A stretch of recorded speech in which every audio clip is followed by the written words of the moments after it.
kan wayata. Na wisu gwanar ado, na kalli kyawu na surarki, komai ki ba ya kushe ki.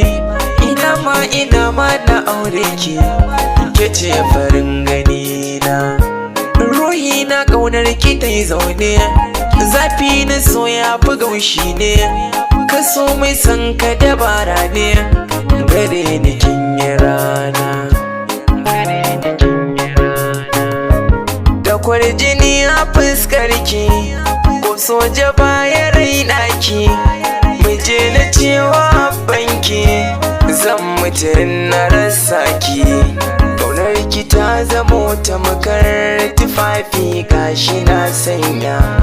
Da na jiyo kina ƙaunar waƙa take na koya. Lagos gwanar kunya, barki dole inda na sani mai lakabin keya.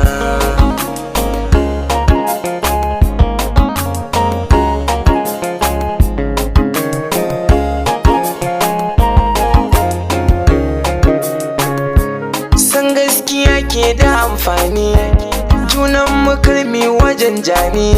Nishaɗi ƙaunar ki take bani, ta ratsa duk jini na. Inda ana yi wa mutum bauta, masoyiya zan yi gunkinta.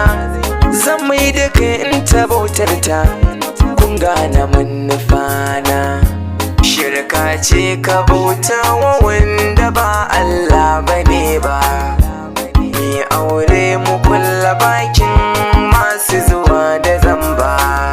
San gaske na maganin hauka, rashin ki zai sa ni sheka.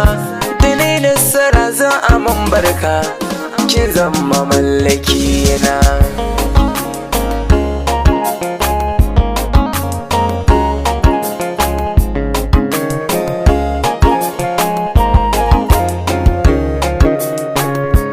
Kauna ta sake kamun kara, baran da zaki yi min kyara. Kalaman ki suna fi saurara, su kwantar da hankali na.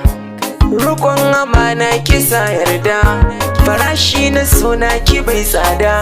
Kalaman da ne za su zama shaida, zan duka ƙoƙari na. Kin yarda kin ce kina sona, zan raini so ya zamo ƙauna. Abinda na shuka na amfana, soyayyar ki ta yi rana. Allahu ne ya haɗa mu, ɗan adam ba za ya